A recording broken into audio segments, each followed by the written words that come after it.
Hello guys, আজ আমি বানিয়েছি চিকেন কষা, একদম ইয়াম্মি চিকেন কষা। তো নমস্কার বন্ধুরা, আমি অনামিকা, আপনাদের চ্যানেল অনামিকার রান্নাঘরে সবাইকে স্বাগত। তো এই রেসিপিটা চটপট বানিয়ে নিই, চলুন। প্রথমেই একটা কড়াই নিয়ে নিয়েছি, কড়াইতে দিয়ে দিয়েছি 3 থেকে 4 চামচ তেল। গরম তেলে হলুদ দিয়ে দিলাম, আর দিয়ে দিয়েছি এখানে আলু, কেটে ধুয়ে পরিষ্কার করে রাখা আলু। আপনারা চাইলে দেবেন না, যদি না আলু খেতে ইচ্ছা করে। এই আলু কিন্তু আমি ভেজে নেব, মোটামুটি এখানে 50%-এর বেশি ভালো করে এখানে আলুটাকে ভেজে নিতে হবে। তো এখন দেখুন, এখানে লবণ দিয়ে দিলাম, স্বাদ অনুসার লবণটা দিয়ে দিতে হবে। খুব ভালোভাবে আলুর সাথে মিশিয়ে নিতে হবে। আমি প্রথমেই আলুতে লবণ দিতে পারতাম, কিন্তু জলটা ছেড়ে যেত, তাই লাস্টের দিকে এখানে আলুটায় আমি লবণটা দিয়ে দিলাম। আলুটা মোটামুটি দেখুন সুন্দর করে ভাজা হয়ে গেছে, এখানে বুঝতে পারছেন। তো এবার আলুটাকে একটা পাত্রেতে আমি তুলে রেখে দিলাম।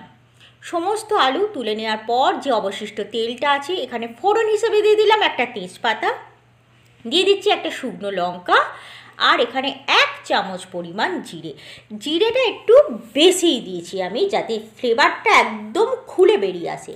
এবার দেখুন এখানে পেঁয়াজ ইউজ করছি। পেঁয়াজটা কিন্তু আমি ছোট ছোট করে কাটিনি, একদম মোটা মোটা করে, মানে রাফলিভাবে কেটে নিয়েছি।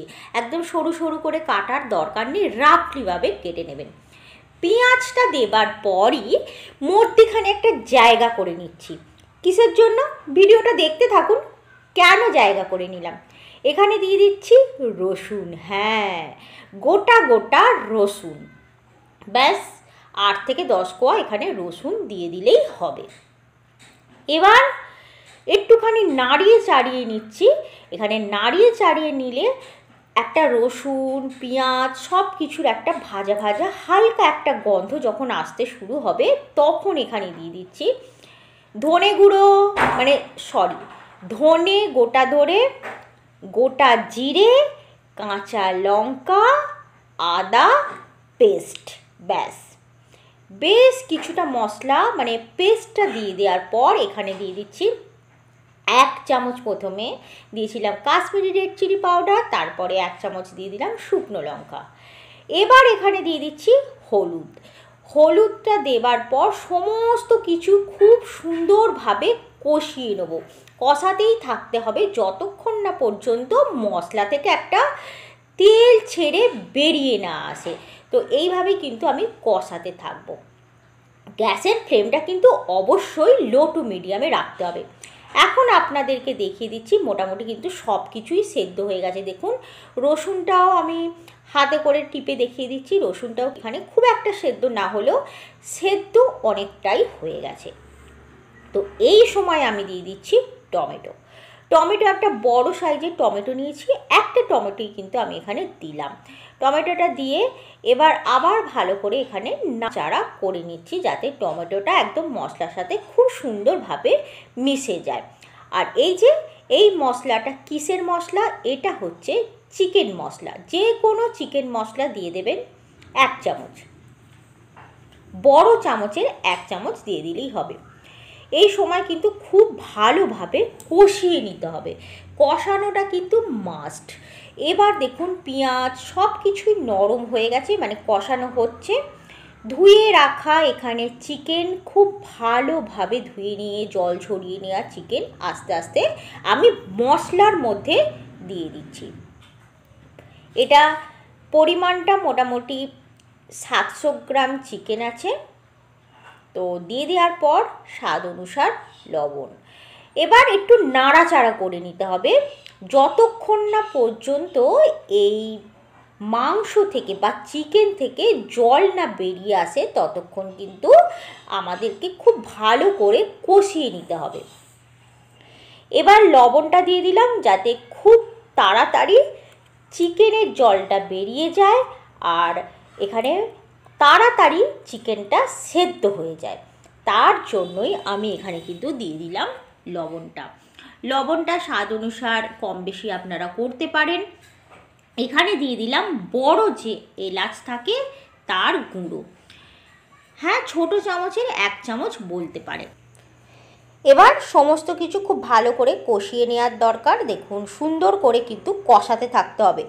অবশ্যই মনে রাখতে হবে গ্যাসের ফ্লেমটা লো টু মিডিয়ামেই রাখতে হবে। এবার আস্তে আস্তে এই চিকেন থেকে কিন্তু জল বেরোনো শুরু হয়ে যাবে, তাই আপনারা চাইলে 1 মিনিট 2 মিনিট করে ঢাকা চাপা দিয়ে এই রেসিপিটা অবশ্যই বানাতে পারেন। তো আস্তে আস্তে দেখুন এখানে জল কিন্তু বেরিয়ে আসছে, আর আপনাদেরকে দেখিয়ে দিচ্ছি। দেখুন সুন্দরভাবে কিন্তু তেলও ছেড়ে গেছে, আর জল কিন্তু এভাবেই বেরিয়ে আসবে। একটু ধৈর্য ধরে কিন্তু মাংসটাকে কষাতে হবে।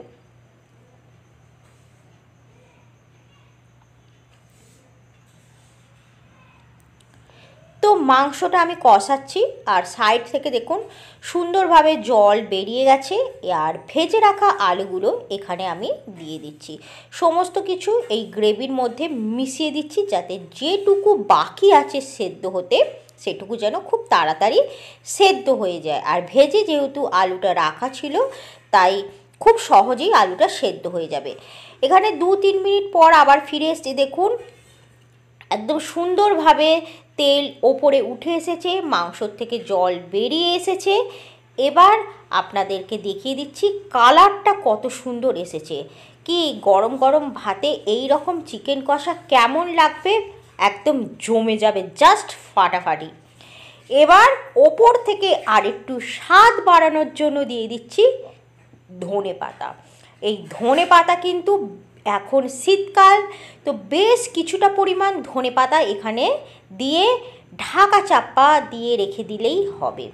তারপর গরম গরম ভাতে সার্ভ করলেই ব্যাস। এবার আপনাদেরকে সার্ভ করে দেখিয়ে দিচ্ছি। এই যে একটা চিকেন লেগ পিস আর একটা মাংসর টুকরো, আর অল্প একটু গ্রেভি। কেমন লাগলো বন্ধু ভিডিওটা অবশ্যই কমেন্ট করে জানাবেন, আর ওপর থেকে দিয়ে দিলাম ধনেপাতা। Thank you.